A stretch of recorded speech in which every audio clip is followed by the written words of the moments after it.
Hey, you busy? Mm-mm. Okay, let me run something past you real quick. I am so sorry about how I got off the phone last conversation when we were talking about what were we talking about? Um, oh my goodness, I went for a blank. Oh, accepting, right? The whole accepting and not buffeting people and all that. Like I literally, high key, like the mail lady came to the door and she was like, you have to sign for this. I forgot my husband was getting the package. But anywho, so I took that time frame to go ahead and do some stuff around the house. And when I'm doing things, I like to have certain things playing in the background. I'm either listening to something inspirational, but this time I decided to go ahead and scroll the interwebs real quick.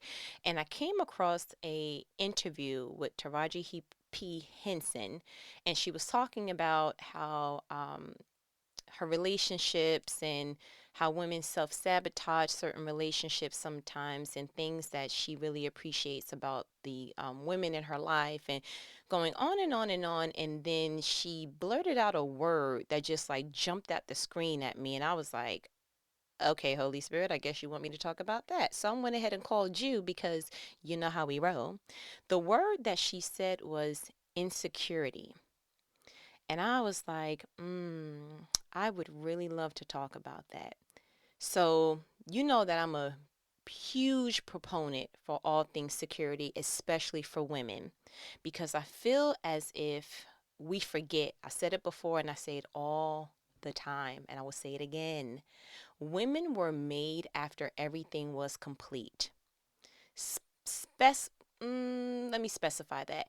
Eve was made after everything was complete, because the Bible does say that he made male and female prior to Adam and Eve. So I got to stay true to the chronologically of it all.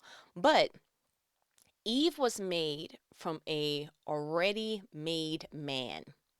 God took a rib that was from or an already made rib cage, and he made Eve.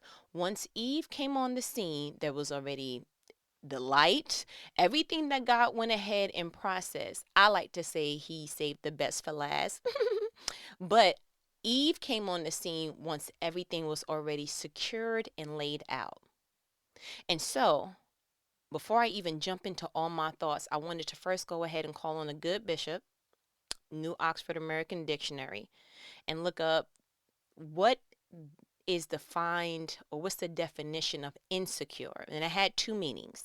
First meaning is not firmly fixed, liable to give way or break. And then the second definition has in parentheses of a person, and it says not confident or assured, uncertain and anxious. There are so many different directions I can go with these two things. So I look at it like this. The first one said not firmly fixed, liable to give away. To me, you can feel insecure about a chair. We all had, either growing up or in the office or going to someone else's home. It was that one piece of furniture that was like, hey, be careful, because it was already broken before you got there.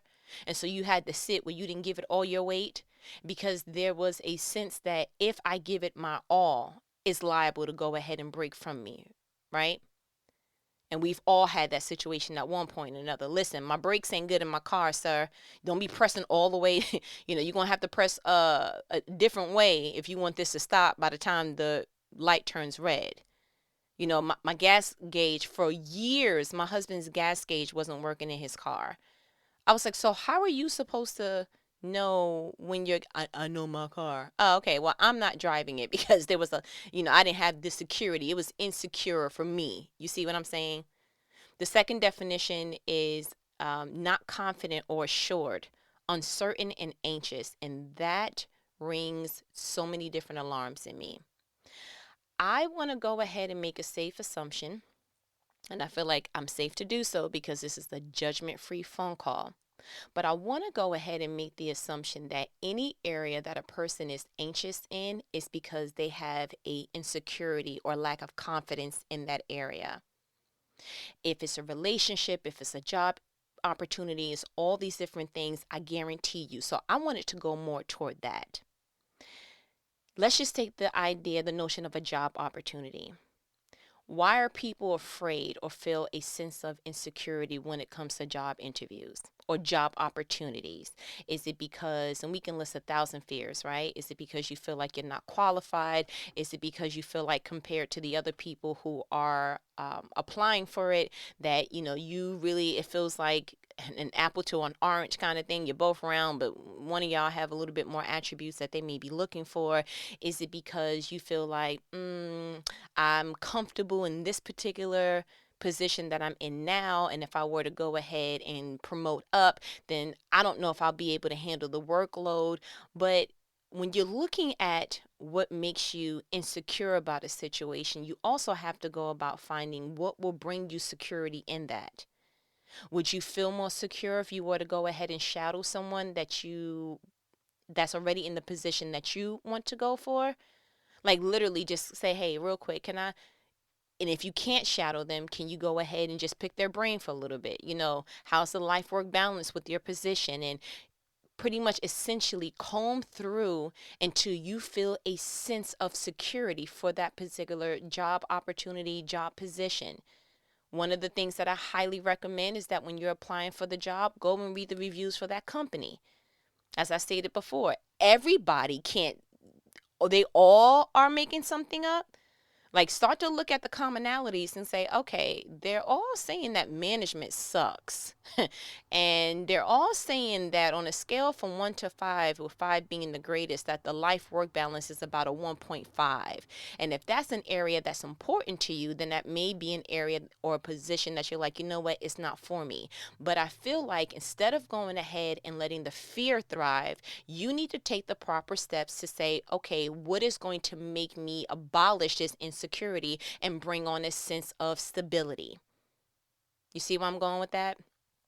As far as education is concerned, or I don't like the term that, oh, school is not for everybody and blase blue. My thing is this: anything that you go for in life, especially with school, you're going to have to get around the outskirts of stuff you don't want to do to finally get to what it is that you feel like you were called to do.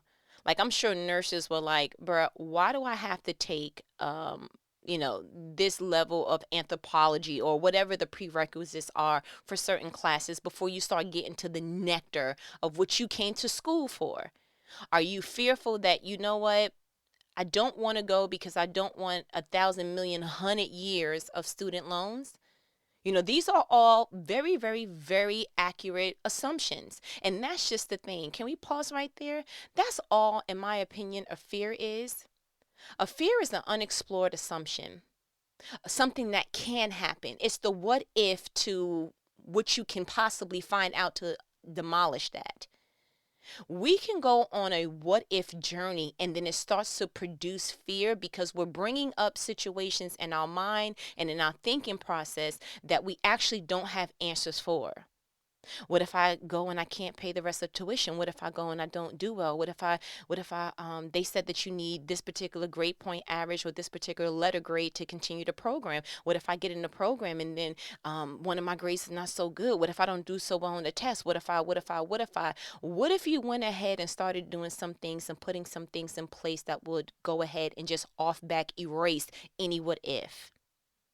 Go ahead and sign you up for a tutor early. Go ahead and find the YouTube channel of people studying exactly what you're studying. Go ahead and look up the reviews and whatever test that you're taking. Go ahead and go on Quizlet. Like, there are so many different things that you can match up and see and say, okay, this is my concern, my magnified what if. Okay, so that's just my soul saying, I'm a little concerned that we don't have enough to make a solid decision. I'm a little concerned because I'm going to go ahead and tell you, if one of the prerequisites was, listen, in order to stay in this program, you got to make sure that you recite your alphabet from A through Z in English. You'll be like, sir, you want me to do it to a soundtrack? Easy breezy, beautiful. But if they would go outside of your comfort zone and say, okay, in order for you to go to the next level, you have to go ahead and recite your alphabet from Z to A, and you have to do it under 30 seconds. The level of pure AK panic off the rip. It would be like, ooh. Now I know that there's some people, I know one person, probably two people in particular, that learned their alphabet backwards. Their kindergarten teacher had a lot of time on their hands. I guess in between nap time, she was just like, how can I come up with a CY? Like, I don't know how that worked out, but yeah, I just wasn't privy to that information. So if I was told something like that, that would have me feeling slightly insecure, because it's like, and then I would just go through all the different, they want you to learn, so you want me to recite this by tomorrow? Oh my goodness. And then there would be, because my soul would be telling me or producing what people call as fear, but I feel like that's the soul saying, hey, we don't have enough to feel confident about this situation. I would have probably, prior to this conversation, said, you know what? I'll just find another school. Period, because that's not going to work for me. The person that I am now would be like, oh, okay, cool. Then can I go ahead and sketch my time in for today? Can I choose the time frame for tomorrow? Okay, you said anytime between 9 and 2. Cool. Give me about 1:30. Okay. And I would go home and it would be my literal, my dinner, my breakfast the next day. I would sleep, eat, breathe. ZY, blah, blah, blah, whatever it goes. I don't know it. And I would master it, because I've learned that your fear is only as big as your ability to prepare. So your lack of preparation is what goes ahead and produces and magnifies that fear. So in the area of education, whatever it is that's shaking you slightly, that you're like, I don't really, and that's why people keep changing their major a million times. That's why people have dropped out or got kicked out of school, but you're still paying for student loans and you just feel like, man. And so you have all these, insecurities when it comes to education, that you then go on, unfortunately, become one of those people that you're like, man, you don't need no degree. And I know people who have, said masters and PhDs and what have you, and they making the same amount and blah, blah, blah. And because of your lack of preparation and your lack of knowledge, and because of your strong sense of insecurity, you now pass on that insecurity to other people. And so I feel like once we start realizing that, oh, fear is just my soul's way of saying, we need more information, ma'am. Okay, I hear you down there. That's how that should go. But what we do is we hear that scream and that blare and we're like, ooh, okay, I'm scared. No, you're not. No, that's just a word that they gave us because they didn't really know how to explain it to us. Like, for instance, having children. I know someone very near and dear to me who is absolutely petrified of having children, because she feels like, well, look at my family history and then look at her now husband's family history. And so she has I'm not too sure. No, no, no, no, no. You don't let past situations make you afraid of moving forward. The past is not supposed to paralyze you. It's supposed to project something in you that says, you know what? I see what it could be, and I'm going to change the narrative to this story. You see where I'm going with that? So for that particular person, okay, you scared to have children? I would literally be looking up all information that shows you how to parent, different parenting styles, how to parent children with whatever, the issue is that she sees in her family. Let's just say that her family, she feels like, listen, there's a lot of alcoholics. We got a lot of violence in our family. Okay, so you need to foster a childhood environment that doesn't necessarily cater to overlooking behaviors that can grow into being, let's just be drastic, murderers and robbers and things of that nature. Because I'm going to go ahead and tell you, yes, some people do have the natural inclination to just veer off to all things bad. I've seen enough documentaries that it was like, really, sir? You were killing your hamster at 6? I'm sorry. And no one said anything? They thought that, oh, okay, we just get another one? Or they just figured, hold on. It always does that when I'm talking to you. Gotta go get my daughter early.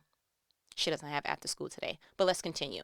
So you're killing your hamster at 6 and no one's looking at you and saying anything. Now, once you know, okay, this is in my bloodline, or like, for instance, what I just said, go look up documentaries and really keep a close eye onto the things that you need to adjust. We all come out sinners. We all come out with some things part of the family that we just wish, man, I wish this was not a part of my story or my bloodline. But once you have the liberty of knowing what you're up against, you know how to fight your giant. So, okay, there's violence in your family. Okay, so what can we look out for in early childhood so that we can go ahead and adjust that so that when this child becomes a future adult, police don't have to show them because parents did. You see that? Different P, okay? Because that's essentially what happens. What you don't show your children, another authority figure will. And it's going to come with higher repercussions at that point. Relationships. There are people walking around on this green and blue earth who are afraid of relationships and what it stands for. Because there's this overwhelming, I just feel extremely bad for people who just have this notion that this world is going in a pace that is like, listen, I'm not promiscuous enough. I'm not into the drugs. I'm not into showing half my body on the social media webs. I'm not into, and so you're looking at all the things that we assume gets a person in a relationship or people find attractive, and all the measurements. Now it looks like everyone is going to the same Brazilian Colombian doctor, and they're coming back with this. Oh, you know how back in the days when T.I. and Nelly and them, they got their teeth done, and it was like, are y'all all buying the same teeth from the same person? Like, is it a one bite fits all kind of situation? Like, y'all look like the way I did when I was younger and I was trying to go ahead and put the teeth in my mouth for the vampire outfit. And it's just like, do y'all understand that it needs to be catered to your gum line and your jaw structure? That looks ridiculous. Y'all all look like y'all chomping down Mr. Potato Head style. Like, it looks crazy. And I feel like women are starting to look like that too. Like, what the deaconess said, Cardi B, she was like, oh, why her thighs don't match? Yeah, y'all all coming out with these measurements. Ma'am, please don't look at Bertha and then want to put that on, and I'm not going to say a name, but opposite of Bertha. Okay, great. It don't look right. That looks good for Bertha. Bertha's shape is amazing for Bertha. You, blank, blank, I was going to say a name, don't look right. It don't. And I'm going to need you to stop trying to pump stuff up. You're not Joe Button, okay? It is no pump it up. You need to just leave well enough alone. God knew what he was doing when he gave you your measurements. You look ridiculous being 5'2" with all these D's and all the blown out, and your ankles look like spaghetti noodles. Like, at this point, we all know you're exposed, ma'am. Isn't the whole notion of makeup supposed to be you're supposed to look so natural? It's the no makeup look? Isn't that supposed to be the same thing with cosmetic surgery? I'm supposed to look at you and almost feel like you were naturally born that way? How, when you're like a lobster? Okay, that looks ridiculous. You look the equivalent of an ant. All right, I'm going to get off it because seriously. At this point, what are we doing? I can't. But whatever scares you about relationships, you owe it to yourself to measure and kind of have a set barometer for the people that are attracting you. Find out, and I want to scream this to the mountaintops, find out what's important to you, and then find out if the person who's attracted to you, if they have that same posture of importance for that particular thing. If religion is important to you, they're not an option if it's not important to them. They're just not. And yes, you have those exceptions to the rule where it's like, before I met her, she brought me close to God. Blase blue. But you need to know that you are not building from the ground up. Because I have a notion. I'm going to go ahead and tell you. I feel like because man was created from dirt. Shouts out to Adam. Hey, Adam. I feel like they have more of a patience and a process to build from dirt. I feel like because women, now let me go back. When I say from dirt, I mean that they can start comfortably at ground zero and build themselves up. I feel like men are a little bit more understanding of, I don't have much, and, and just not getting to the level of at least ground zero, sir, because if you know anything about anything, the building is not standing by itself. It has a foundation. And so I feel like men are a little bit slower, and they're a little bit more tailored to building their own foundation from the dirt up because they actually were made from scratch. I feel like women do much better than going ahead and going in already established situations and then making it better. Because I feel like that's what a woman essentially stands for. We didn't create sperm and all that other stuff. We actually just went ahead and made it a baby once it was presented to us, right? Trying to keep it real clean because I know I'm being videotaped for quality assurance purposes from heaven. Hey, God. And I just want to make sure I'm saying it right. But that's my notion. I don't believe that a woman is supposed to come into a man's life and build him from the ground up. I believe you are to assist him. I believe that you are to come into his life and you make his empty house, you make it a home. I believe that you make his empty bank account, because he should have a bank account already. I feel like you make his empty bank account, you put some O's in that situation, right? Now we got some other numbers except for zero and the negative reds. Like, we make it more. We go ahead and we make your groceries. As I said before, we can make it dinner. Like, we make things more. And I feel like so many women are just exhausted and depleted to goodness knows what, because we are going into situations with men and we're starting from ground zero. And I do not believe that that is God's will for anyone's life unless he specified that to you. I don't believe that every woman is supposed to go in and just change a man's whole situation around. I believe that you meet a man where he's at and then you make him great, not because you're making him great, but that's just what a good woman does. You add to him.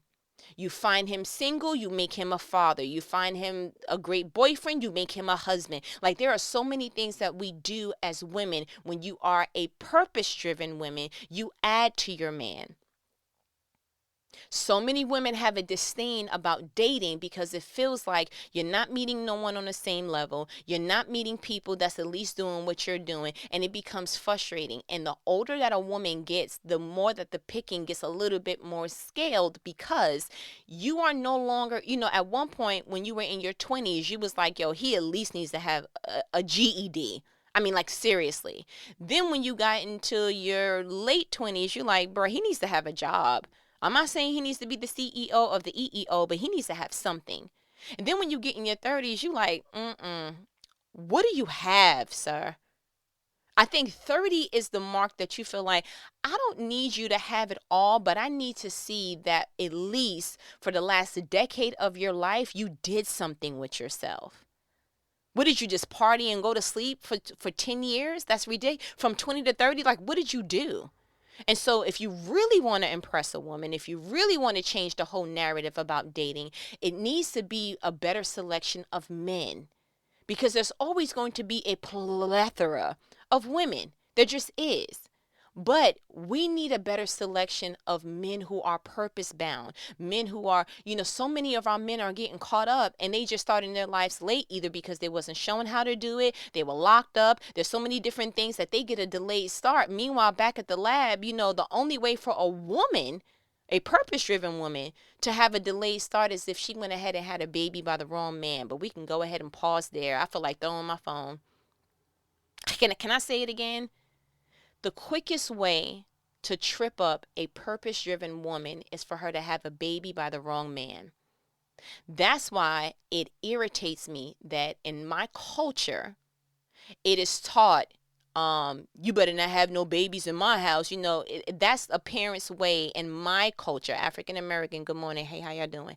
That's their way of saying, don't bring no babies in my house, aka you better not be no teenage mother. Okay, so if you set that bar so highly low, then when I have a baby at 21, did I succeed? Is that success? I was mind blown when I was starting to work with, a cultural diverse population. And I was literally learning new things through that culture, that their families was like, hey, you need to go to college. You need to go ahead. Like, college was a talk in my home as well. But it was never taught to me that you are to find a man also in college, that you are to potentially look for your husband while you're in school, that your husband should be in line. No one taught me how to choose who I wanted to procreate with. What we do is we go ahead and say, okay, bring him home, and then you drill him, and then you're like, I don't like him. Oh, he's okay. And what should have been done, now that I have a different mindset when it comes to dating and marriage and all of that stuff, you let the children bring home who they deem to be acceptable, and then you go ahead and curb and adjust and say, hey, I noticed that, well, what do you like about him? And then you go, oh, mommy, he's cute, he's tall, he's blah, blah, blah. Cool. Have you ever seen him angry? Hmm? Do you know how he handles his anger? Okay, who is his closest friend? Who is his closest relative? Because if I can show you who you're closest to, I can show you who you're getting ready to clone. It's the equivalent to getting in a car with a child and teaching them how to drive. And you saying, hey, slow down around these corners. Hey, what you, see, no, fix your belt. We do that for driving, but we don't do that for the driving forces in your life. No, I want to very much be a passenger to the people that you want to date. It's hilarious to me because my husband is very against, when the kids start dating and all that, for them to bring people home. But I'm like, how can I know that they are picking people that are aligned to their purpose and aligned to where I know God has taken them if I can't have a set of eyes and ears on it? Yes, she can very much come in my living room because I want to hear how she talks to you. Yes, she can very much come in. Y'all can sit in the driveway all day long. I'm going to be right there trying to figure out life with you. And my thing is this: I don't play games when it comes to people and their purpose. And especially when it comes to my children, that is my legacy. Every decision that is made from them, not every, but a large majority of the decisions that they make will be from one or two things: either what I shown them or taught them, or what they learned from someone else. And I will be darned if when it comes to my legacy, my grandchildren, children, if I didn't show my son how to choose their mother properly, if I didn't show my daughter how to choose their future potential father. No, ma'am, no, sir. So no, I don't have no time for, you can't bring nobody to the house. You very much can bring them in the house. As a matter of fact, and I went ahead and gave my son this: don't bring home no one that doesn't mean nothing to you. Because while everybody else is looking for girlfriend, I need you to see the potential of her being the mother of your child. And I know that's probably real young, real young to be looking at, in your early teens. But if I change your lens, I would change the direction of his life forever. You understand what I'm saying with that? I think that's another reason why people are scared to leave toxic relationships. You don't know any better. No one's shown you. And it's so sad, but it's a reality that I just have to go ahead and just take by the horns and say, I got to help people with this. Oftentimes, it's not that people don't want to leave a toxic relationship, it's that they don't know how.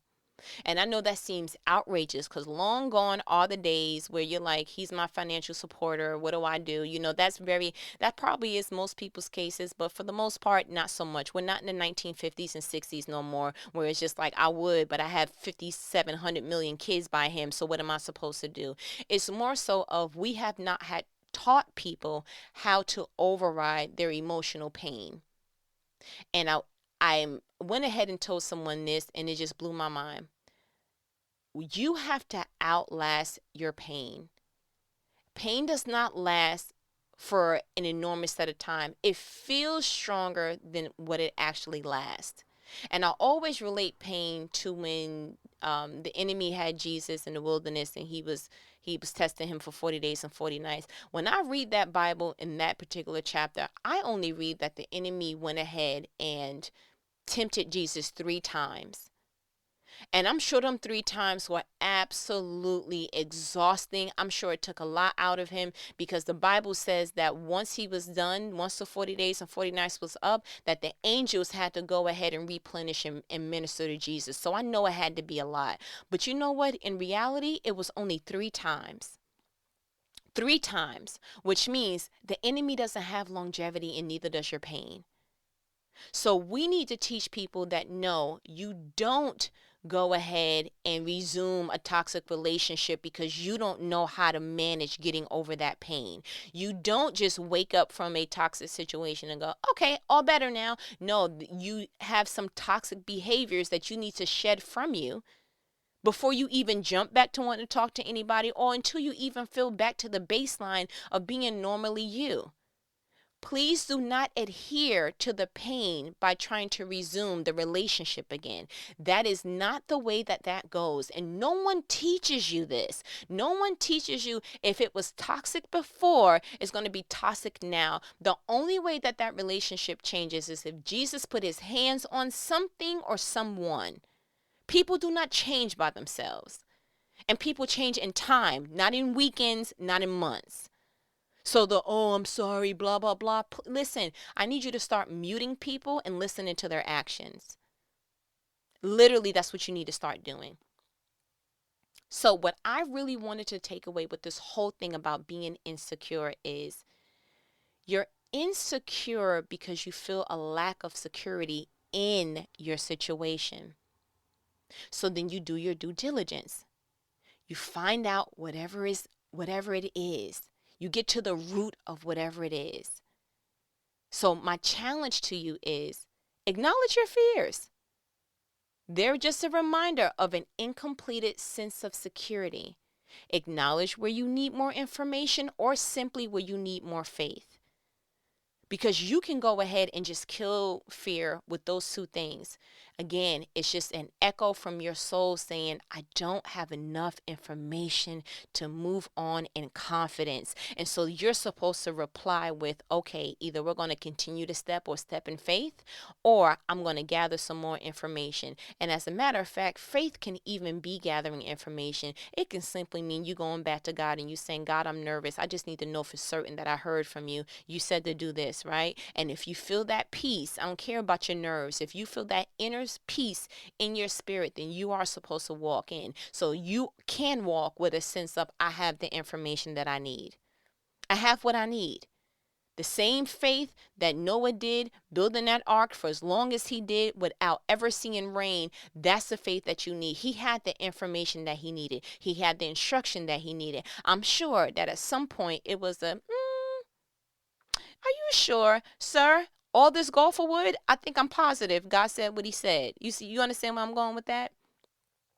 So the challenge is find whatever is going on in your life that you are sensing an extraordinary amount of fear, nervousness, anxiousness, whatever you want to call it, and write it down.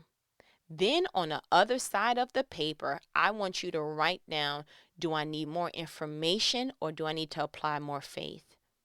And let's just single-handedly just break this whole thing about being insecure and just realize, no, it's just that I don't have security in this situation.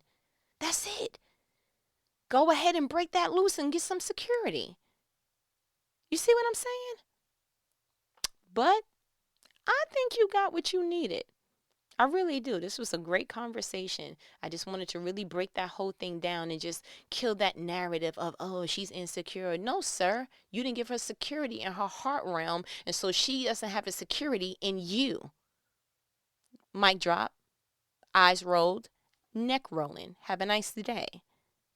But anywho, as my good nanny says, all right, I ain't going to hold you. Go ahead and write your list, and we're going to talk about it later. Okay? Yes, we're going to talk about it later. You be good. Later.